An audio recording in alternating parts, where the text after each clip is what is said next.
Le retour des bouddhistes soit sur la place de la République. Une décennie est passée, mais l'émotion est intacte. Pour son anniversaire, je me rappelle d'avoir pleuré d'un foule qui a couru pour sortir, sachant que les portes étaient fermées. C'est dur à célébrer. Le dimanche de souvenir, il a fallu démarrer au pas de course, 15 km d'efforts et dommages. Et c'est du peloton au Japon du Bataclan, il y a 10 ans, il a assisté au concert. Sur le boulevard Voltaire, on est sorti par une des portes dans le passage. Ce passage-là, à chaque fois que je repasse ici, je suis. On fait encore plus d'émotion. Une étape de plus sur le long chemin. La satisfaction d'avoir fait cette course et d'être toujours debout. À Paris aujourd'hui, ceux qui ne pouvaient pas courir ont applaudi 13 fois et marché ensemble. Devant chaque terrasse et chaque lieu d'attaque, le silence de recueillement. Les larmes du souvenir pour les anonymes et les rescapés. Une étape compliquée, on va dire, comme chaque année avant les commémorations, les symptômes reviennent un petit peu. Et là, ils reviennent plus que les autres années. Sur cette affiche, les anciens collègues et l'ex-propriétaire du restaurant. La belle époque. On pense toujours à eux tous les jours, dans tous les verres qu'on trinque, dans toutes les soirées qu'on passe ensemble. Un dimanche d'hommage, avant la commémoration officielle du 13 novembre, 10 ans après. Une surveillance accrue cet après-midi, place de la République à Paris. Des policiers bien visibles sur les lieux d'hommage. Tous ciblés il y a 10 ans, de par la belle époque, équipe pour le Bataclan. Car la menace terroriste est maximale selon le ministre de l'Intérieur. Dans une note envoyée au préfet et aux forces de l'ordre, Laurent Nunez appelle à renforcer les mesures de violence dans les salles de concert et les manifestations festives d'ampleur. Il ajoute à la main que notre attention doit être soutenue tout au long de la semaine du 10 au 16 novembre. On le voit avec les attentats qui continuent à être déjoués de manière régulière. La menace endogène, c'est-à-dire des individus qui sont présents sur le territoire national, qui se radicalisent et qui forment, qui préparent un projet d'action violente est toujours présent. Il y a énormément d'attentats qui ont été déjoués sur ce fait. À Paris, au-delà de la place République, le jardin mémorial aménagé place Saint-Gervais sera particulièrement surveillé jeudi. C'est ici que se tiendra la cérémonie officielle.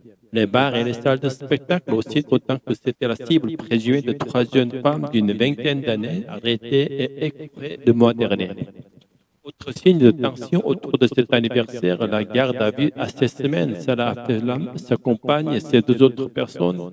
Le seul survivant du commando du 13 novembre se serait fait livrer en prison une clé USB contenant de la propagande islamiste. Actuellement, 540 procédures sont suivies par le parquet national antiterroriste. Un immeuble prend feu au milieu d'un quartier populaire de Rio La Paz, au nord de Lyon. Selon les autorités, un tir de mortier d'artifice est retombé sur un balcon.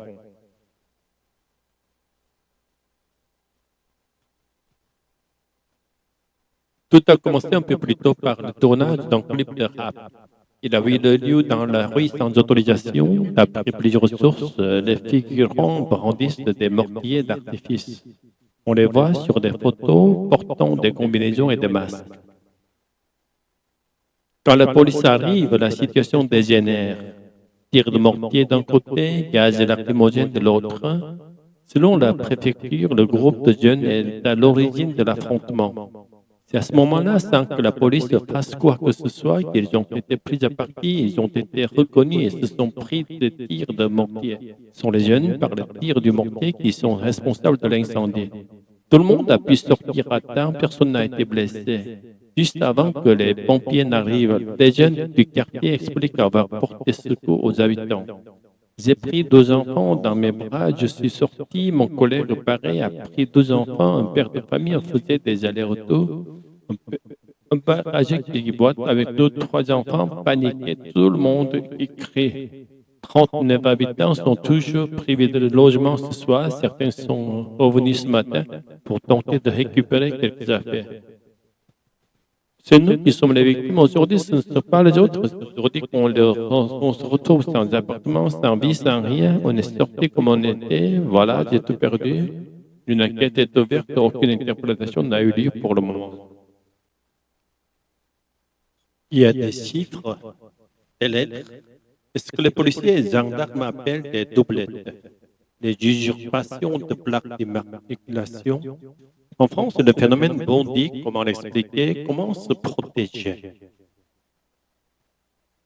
Sur le bord de Rouen, voici Patrice Albani. Depuis un an, il croule depuis un an sous des PV qui ne sont pas les siens.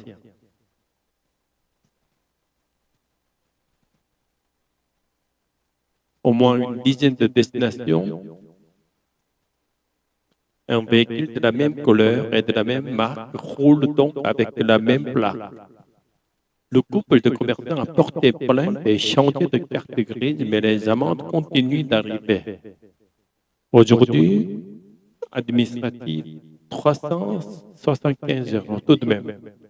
On est blasé et à la fin, on est aussi en colère. On est en colère parce qu'à un moment, la personne qui s'est rendue coupable de ce délit n'est inquiétée. Alors, comment font les fraudeurs? La mécanique est bien huilée. Sur les sites de petites annonces, il y a des cibles, des modèles à vendre et repèrent les plaques d'immatriculation. Ici, nous les avons nous-mêmes beaucoup oublié de les cacher. Une aubaine pour les escrocs qui n'ont plus qu'à dupliquer. Dans ce magasin spécialisé, on fait graver une plaque en caméra cachée.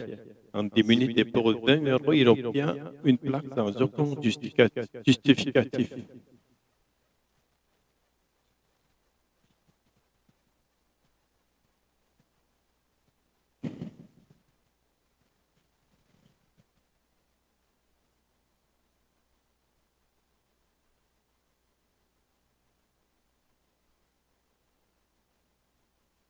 Bien qu'en gendarmerie, l'an dernier, plus de 20 000 usurpations de plaques d'immatriculation.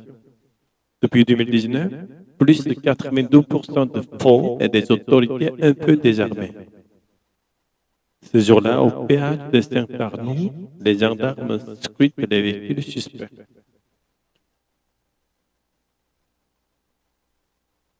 Correspond, mais il faut aussi vérifier le numéro de série.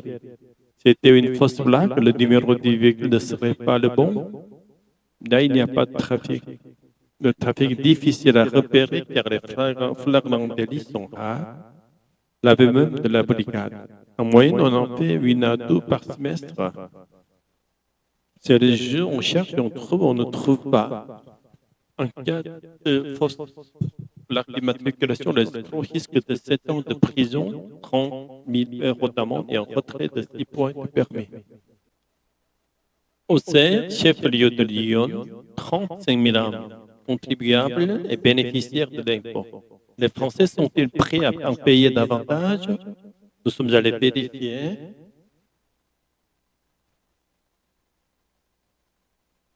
Dans cette menuiserie de 17 salariés, malgré les plus de 2 millions d'euros de chiffre d'affaires de l'année dernière, des salaires tout au-dessus de SMIC, les impôts sont vécus comme un poids, notamment pour ce compagnon du devoir de 28 ans. Avec ma conjointe, on est en deux parts, du coup on paye pas mal d'impôts par rapport à ce qu'on gagne, donc ça ne nous a pas permis d'acheter la maison de nos rêves. On ne peut pas épargner autant qu'on voudrait. Ils prennent beaucoup sur les personnes qui ont un budget moyen, alors que d'autres pourraient peut-être payer un peu plus. Sa feuille de paie en deviendrait presque une source d'angoisse. Des impôts qui grèvent le budget des attendus, alternant qui est prélevé de 300 € par mois. En payer plus, hors de question. En rapport à l'impôt, c'est compliqué, c'est assez étouffant. On paye sans trop savoir. Tout ce qu'on vous enlève, vous le retrouvez d'une certaine manière parce que ça participe aussi au service public, à la redistribution, à l'intérêt général, vous le percevez ça. C'est sûr, oui, mais je suis d'accord, les impôts, ça sert à ça, premièrement, mais ça fait beaucoup. C'est trop. C'est trop, c'est trop. Ludovic, le patron, on dit la secrétaire, on calculait les charges de la PM. Charges, pas cotisation. Ludovic, qui paie autant de cotisations que de salaire, trouve ça frustrant. C'est quand même des sommes qui sont énormes sur lesquelles on pourrait nous faire profiter nos salariés, continuer à se développer. Il fustige un État, selon lui, trop généreux et pas assez efficace en termes de services publics. Voici pourtant un service public qui roule. Cette navette gratuite apporte le centre-ville d'Ossé pour un budget de 200 000 euros par an, intégralement financé par l'impôt. Au lieu de trouver de nouvelles recettes, ils essaient de diminuer les dépenses. Je ne dis pas que tous les impôts sont dilapidés, mais ils ne sont pas tous utilisés à bon escient. Quand on arrive à 30 milliards de déficit, à un moment donné, on se pose des questions. À côté de ça, ils vous disent qu'on va interdire les découvertes bancaires. C'est l'État qui a 300 milliards de découvertes qui va interdire les découvertes bancaires. Il reste la plus d'enfants à charge et en bonne santé. Il estime ne rien coûter à l'État et ne rien lui devoir. Devant le centre des finances publiques d'Auxerre, l'équipe rencontre Angélique Liobel, intérimaire, et elle vient de retrouver du travail. Elle paiera donc à nouveau des impôts l'année prochaine. Avec mes deux accidents de la vie, de cancer, je pense que je suis chanceuse.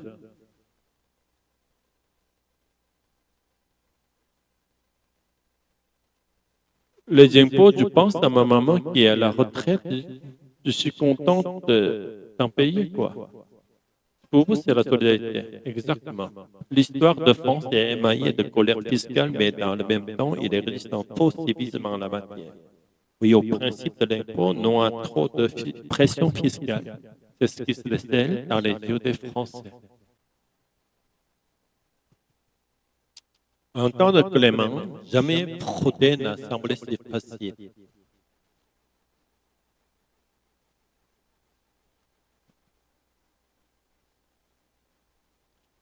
Au son de sa voix et avec l'intelligence artificielle, ce jeune commercial vient de créer de toutes pièces un faux ticket de caisse. On demande vraiment à l'IA de tout à nos faits, on lui explique ce qu'on veut, le prix de la TVA à l'endroit et nous génère le ticket en 30 secondes. Une fausse note de frais, comme celle qui s'est déjà fait rembourser par son employeur. Clément a su que les comptables en général ne débusquent pas la fraude. La première fois, j'avais peur que ce soit mal fait, et finalement, on s'est vite rendu compte qu'on n'y voit que du feu.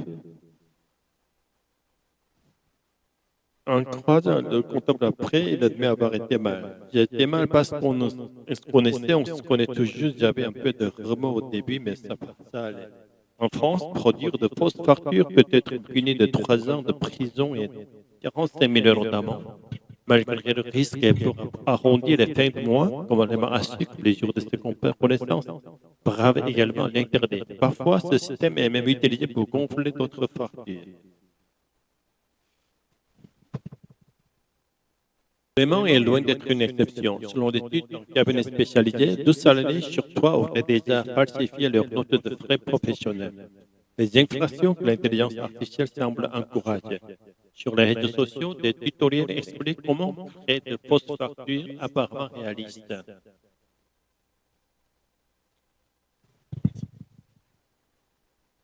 Pour les besoins du reportage, nous avons fait le test avec une intelligence artificielle bien connue.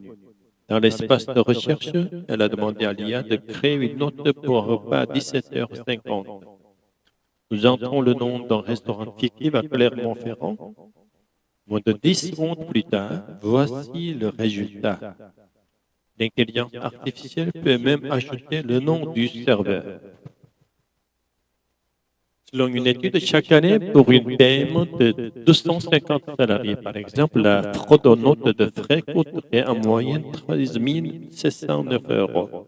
Chez beaucoup d'entreprises, notamment dans les plus petites, les mesures de contrôle sont souvent sommaires.